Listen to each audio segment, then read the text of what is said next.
Bismillah. Innal hamdalillah nahmaduhu wa nasta'inuhu wa nastaghfiruh wa na'udzu billahi min shururi anfusina wa min sayyiati a'malina. May yahdihillahu fala mudhillalah wa may yudlil fala hadiyalah. Wa asyhadu an la ilaha illallah wahdahu la syarikalah wa asyhadu anna Muhammadan abduhu wa rasuluh, amma ba'd.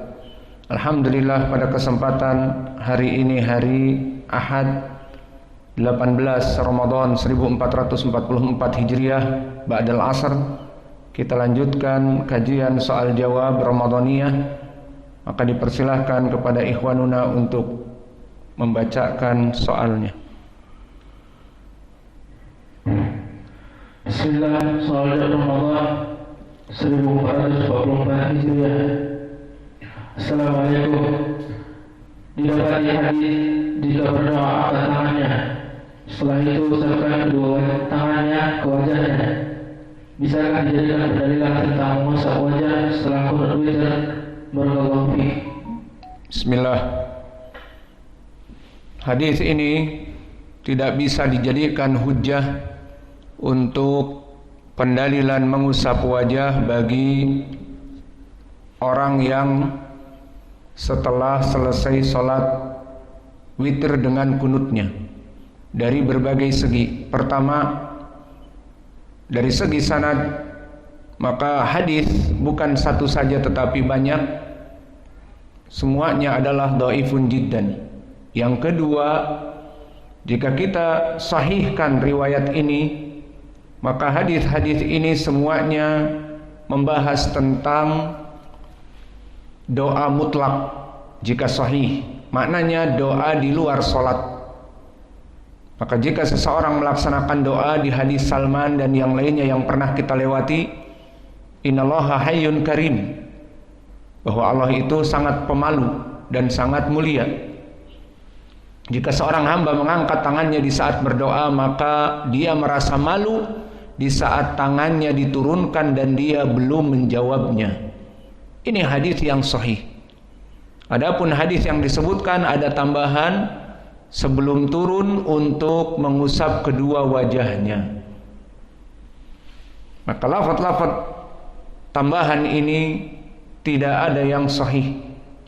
Maka tidak bisa dijadikan pendalilan untuk permasalahan mengusap wajah setelah sholat tarawih, karena memang tidak ada wajah pendalilan sama sekali.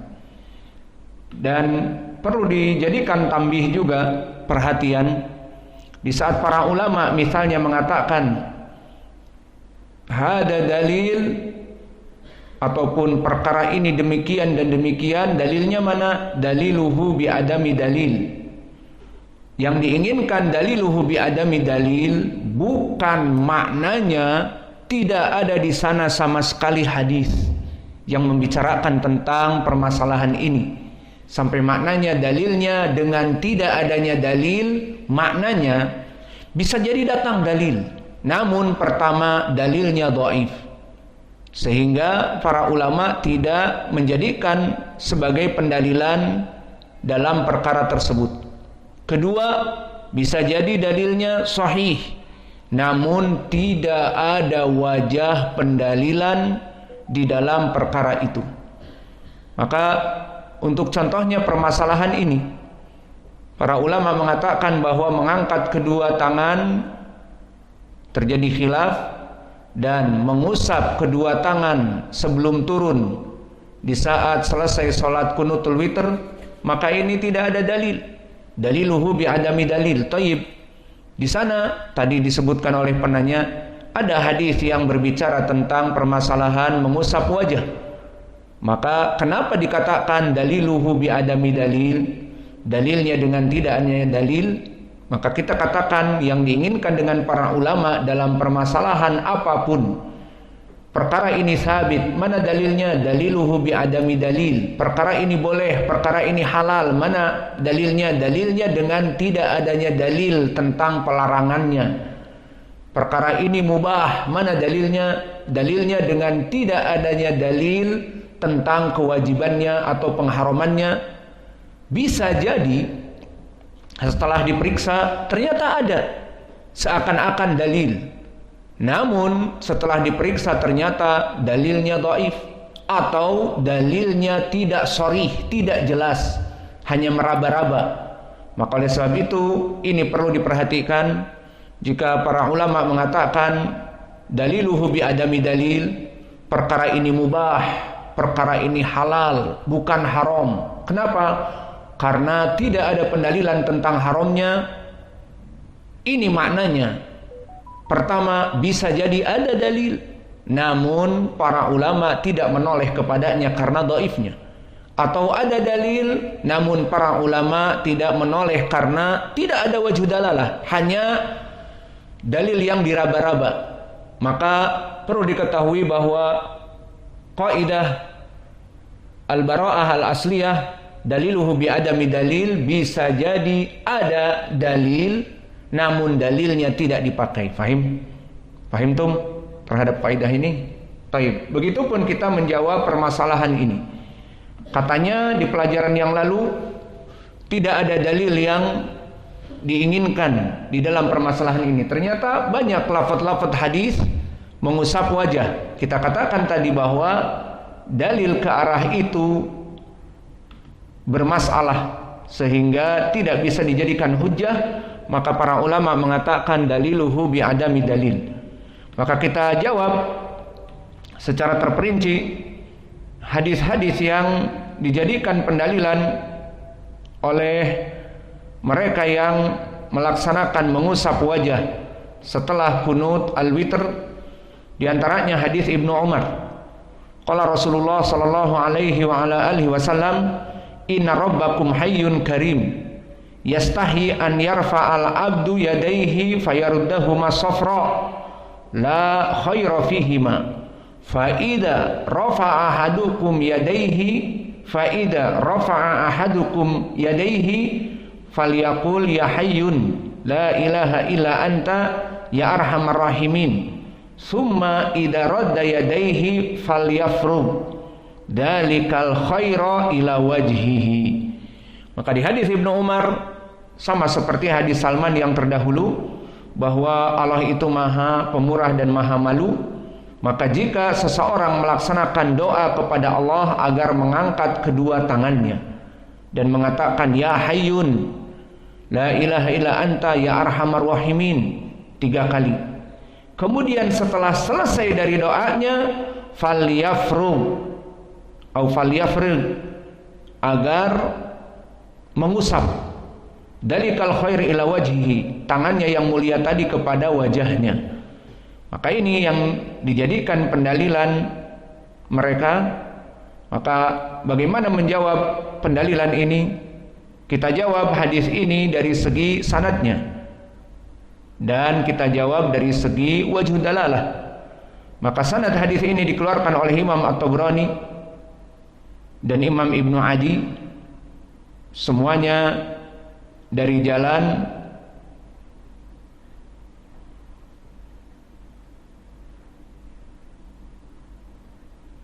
Tahir ibnu Yahya, haddatsana Ahmad ibnu Mu'ad wa Sahl ibnu Ammar qala haddatsana Jarud ibnu Yazid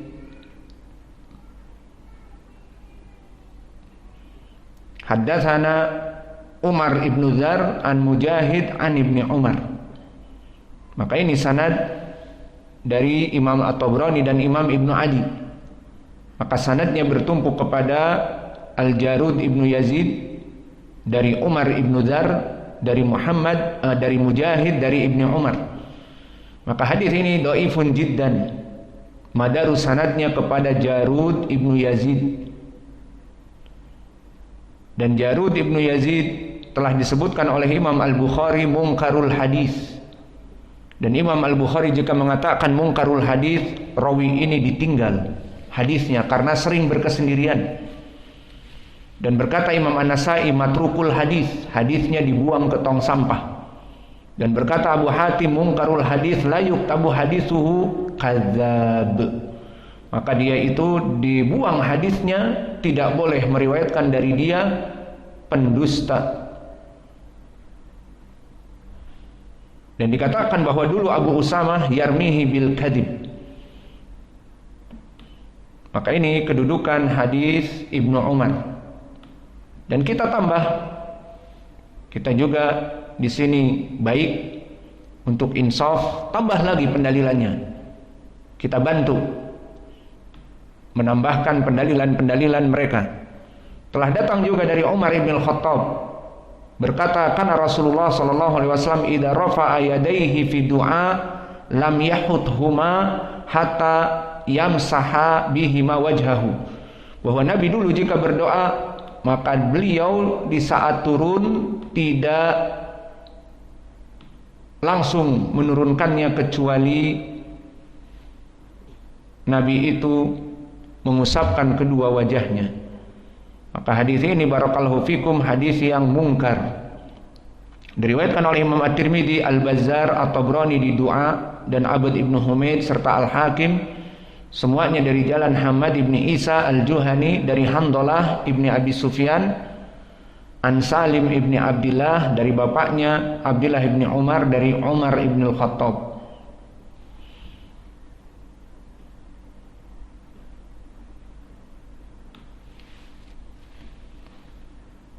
Maka hadis ini adalah hadis yang mungkar,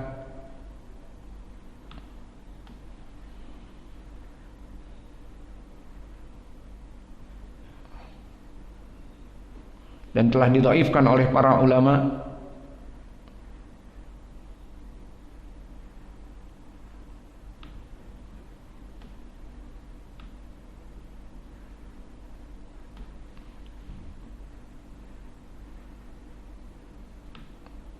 Dan sebabnya adalah berkesendirian seorang rawi,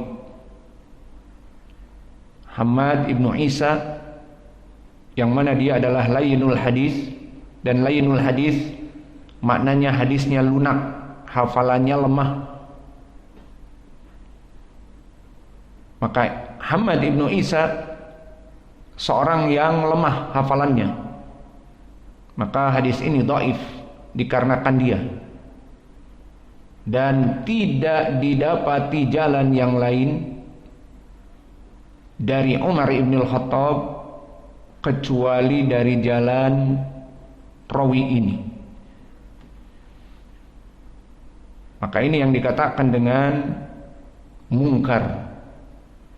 Maka Imam At-Tirmidzi di riwayat yang mendekati kepada sahih, hadisun gharib, yakni dhaif, bahwa hadis ini aneh, yakni dhaif.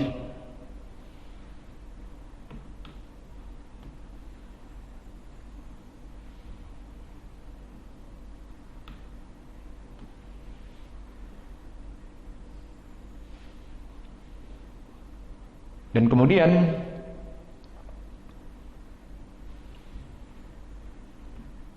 datang juga hadis yang lain. Setelah tadi kita mengetahui hadis yang pertama dari Ibnu Umar